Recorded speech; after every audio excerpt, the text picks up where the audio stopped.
It was April 12, 2024. A U.S. flagged tanker, the Liberty Sun, was pushing west through the Arabian Sea. The view was clear, but the ocean carried a different kind of tension. Piracy is always a risk in these waters. It was supposed to be routine. Steel hull, containers stacked high, engines steady at 18 knots. The crew is aware. Every sailor had been briefed before departure. If you see small boats on the horizon, they're probably not here to fish. And sure enough, mid-ocean, the horizon flickered with shapes.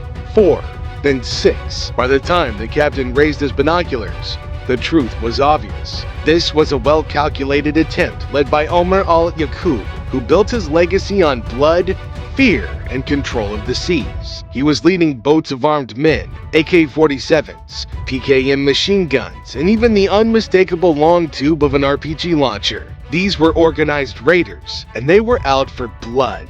This wasn't just another skirmish for the U.S. Navy. It was a battle against a well-armed paramilitary force that ruled the waters like a nation of its own. Aboard the Liberty Sun, Captain Thomas Cook and his 184 crew members understood one thing clearly. This was a fight for survival.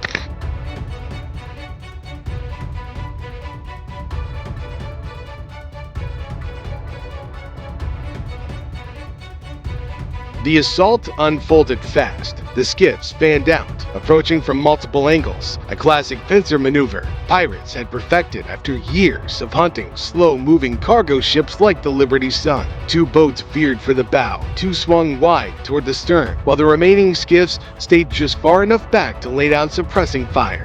A storm was brewing, but not in the skies. It was right there on the water. And then the first shots rang out. Tracer fire ripped across the sea, streaking orange through the haze. The first RPG slammed into the tanker's upper hull, detonating with a dull, echoing boom. Metal groaned. The ship shuddered from the impact, alarms screaming through every corridor. The pirates screamed over the noise, waving their rifles in the air, signaling the crew to stop. But what happened next will shock you. The crew didn't stop. Instead, they locked down. The alarm blared across the ship. Steel doors slammed shut. One by one, sailors raced into the Citadel, the fortified panic rope designed exactly for this nightmare. At 7:03 a.m., the captain sent out a mayday. Possible pirate attack, armed contact. Coordinates transmitting now. From within the Citadel, the crew could hear the pounding on deck, grappling hooks, scraping steel, boots slamming against ladders, pirates talking and shouting in Somali and broken English. The men inside held their breath. They knew help could be hours away, if any came at all. But these pirates had made one critical mistake. The Liberty Sun was American flagged, and that meant one thing. The United States Navy would come. 40 miles away, the USS Gravy, an Arleigh Burke-class destroyer, was already on patrol.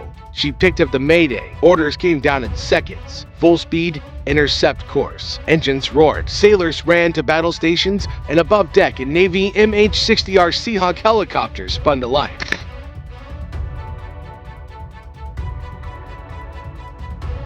Within minutes, the chopper was airborne, slicing low over the waves, its floodlights cutting through the dark. On board, gunners manned their .50 caliber machine guns, eyes locked on the sea. Through the infrared feed, they could see it clearly now. 4 pirate skiffs swarming the merchant vessel, RPG tubes raised. And what happened next will leave you stunned, because the Seahawk didn't hesitate. It swooped overhead, floodlights blazing, loudspeakers blasting across the water. This is the United States Navy. Drop your weapons immediately. For a moment, the sea went silent and the pirates froze for a heartbeat. Then, defiance. One raised an RPG, angling it skyward. Another sprayed his AK-47 wildly. Tracer fire arced toward the helicopter. It missed, but that was the end of their chance. The door gunner squeezed the trigger. The .50 caliber thundered, spitting fire across the waves. Bullets ripped into the lead skiff, splintering wood, tearing through the onboard engine. Smoke poured from the back as the boat shuddered and skidded sideways. Pirates screamed, diving flat to the deck. One toppled overboard, thrashing in the foam. But this was just the beginning.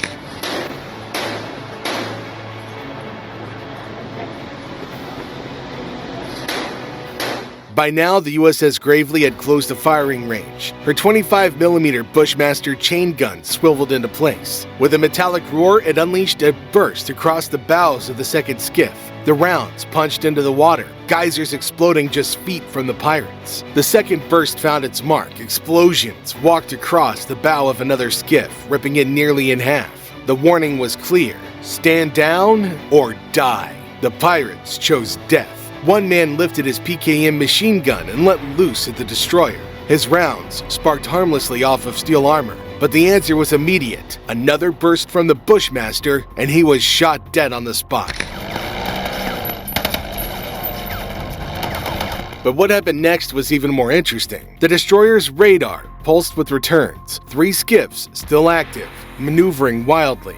Fast attack craft surged off the side of the destroyer. Ribs, rigid inflatable boats packed with U.S. sailors and Navy SEALs. They raced across the waves like black arrows, gunners at the front, rifles raised. The Seahawks circled above, keeping the pirates pinned with the constant threat of .50 caliber fire. The third skiff tried to break away, its engine screaming. The Navy wasn't letting that happen. A gunner leaned out from a rib and unleashed a burst from an M240 machine gun. The bullets chewed into the fleeing boat. One pirate fell backward, rifle spinning from his hands. Another dropped to his knees, waving frantically in surrender. The boat slowed and then stopped, dead in the water. But the fourth skiff pressed the attack. Its men were determined, shouting, aiming another RPG toward the merchant vessel. The rocket flied through the air and missed, exploding in a plume of spray. But that was the last defiant act that they'd ever make.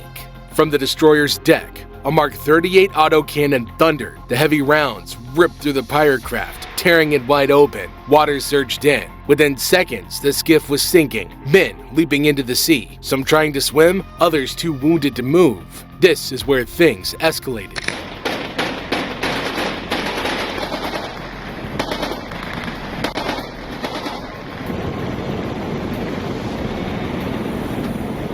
The ribs reached the crippled boats. SEALs vaulted across the gap, rifles raised, flashbangs detonating with ear-splitting cracks. Pirates were dragged down, zip-tied, shoved flat to the deck. AK-47s, RPGs, and boxes of ammunition were kicked into piles. One man lunged for a weapon and was slammed down with a rifle butt to the jaw. Another tried to jump into the water, but a sailor yanked him back, binding his wrists behind him. 10 minutes. That's all it took. 2 pirates dead, several wounded, the rest in custody. The merchant crew, still huddled inside their citadel, emerged to the sight of stars and stripes flying overhead. Navy gunners on deck, and pirates in custody. For them, the nightmare had ended. For the pirates, it was just the beginning. Back aboard the USS Gravely, the captured pirates were searched, photographed, and processed. And there was enough evidence there to prove that it was a professional raiding team, heavily armed and ready to fight to the death. Interrogators confirmed what intelligence had feared. Somali gangs had regrouped, better armed than ever, using motherships to launch attacks deeper into the ocean. The pirates had expected to seize the ship, ransom its crew, and vanish. Instead, they ran into the full force of the United States Navy.